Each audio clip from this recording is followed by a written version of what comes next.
एक अंधेरी रात की भांति है तुम्हारा जीवन,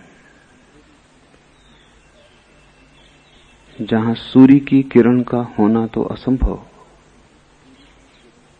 मिट्टी की दिए की छोटी सी लौ भी नहीं है।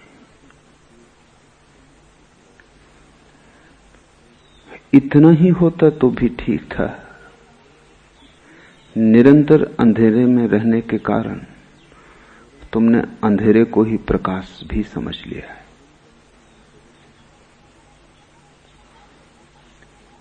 और जब कोई प्रकाश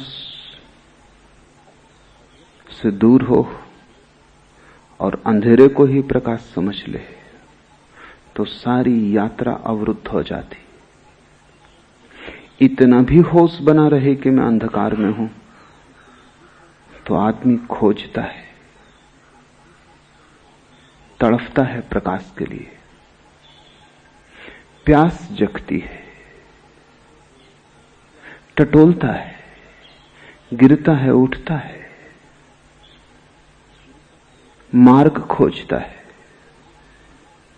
गुरु खोजता है।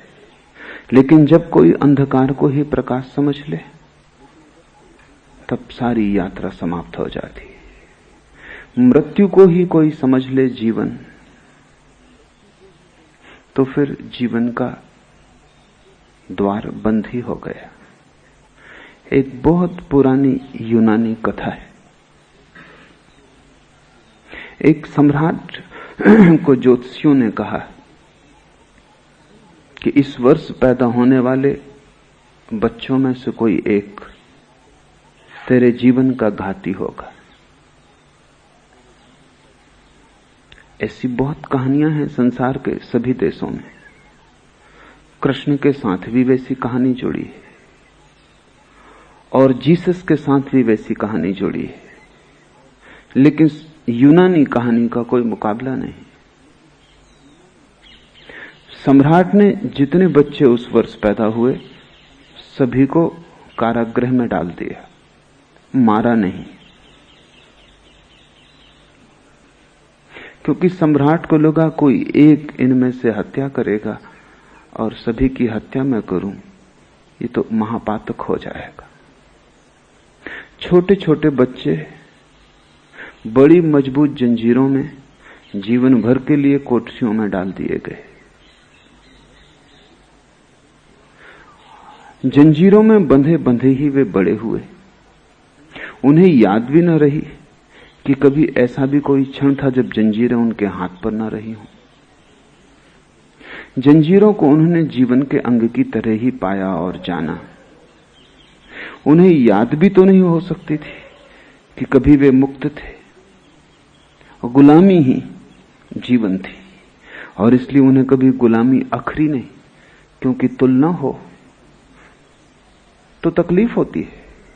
तुलना का कोई उपाय ही न था।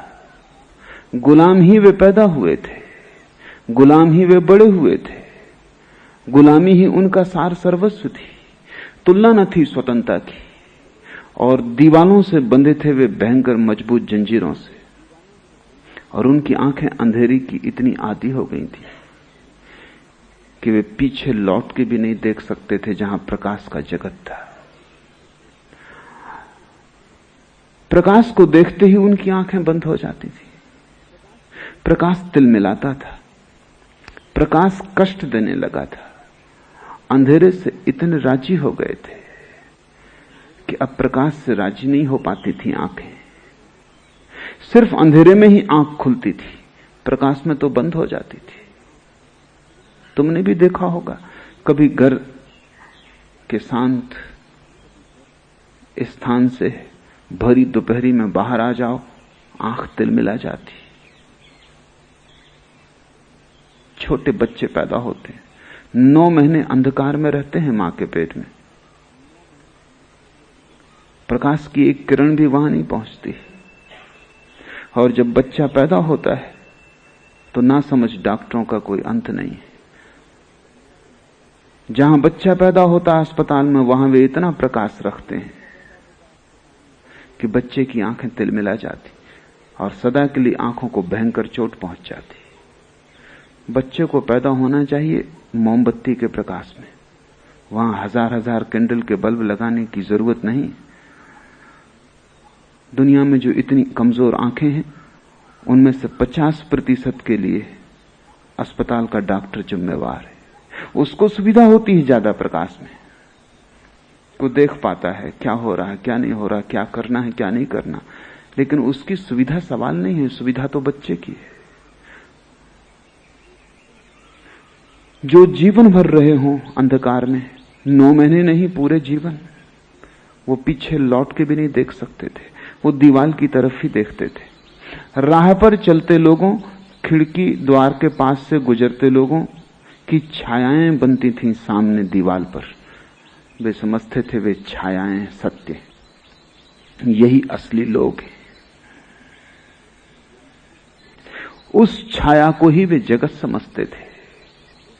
छाया के इस जगत को ही हिंदुओं ने माया कहा है।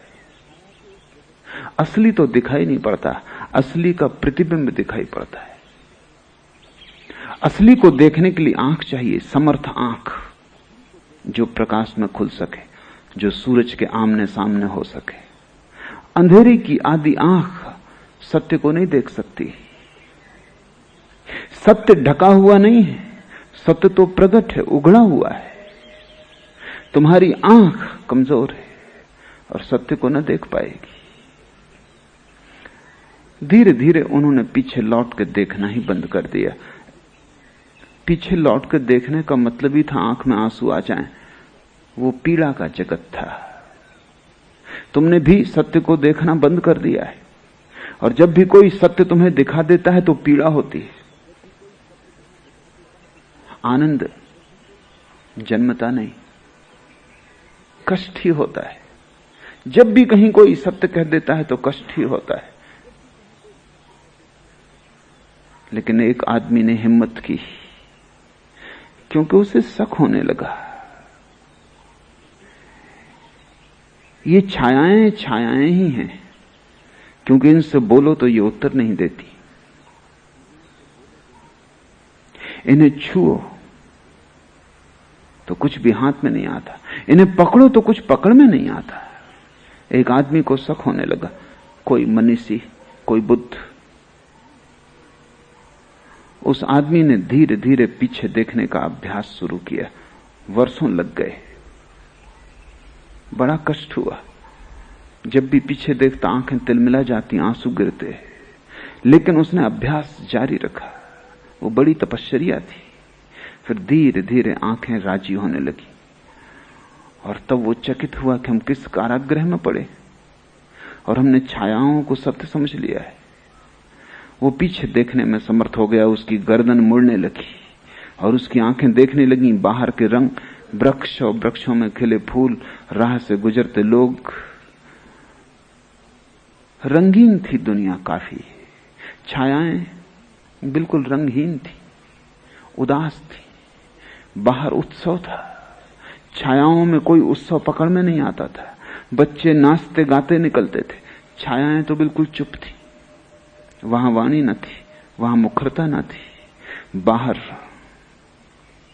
पीछे छिपा हुआ असली जगत था। उस आदमी ने धीरे धीरे इसकी चर्चा दूसरे कैदियों से शुरू की। बाकी कैदी हंसने लगे कि तुम्हारा दिमाग खराब हो गया। हम तो सदा से यही सुनते आए हैं कि यही सत्य है जो सामने है, और हम तो पीछे मुड़ के देखते हैं तो कुछ दिखाई नहीं पड़ता सिवाय अंधकार के। जब आंख बंद हो जाए तो सिवाय अंधकार के कुछ भी दिखाई नहीं पड़ता। जरूरी नहीं है कि अंधकार हो सकता है सिर्फ आंख बंद हो जाती हो, लेकिन दोष कोई अपने ऊपर कभी लेता नहीं। तो कोई ये तो मानता नहीं कि मेरी आंख बंद हो सकती है इसलिए अंधकार है। लोग मानते हैं अंधकार है इसलिए अंधकार है।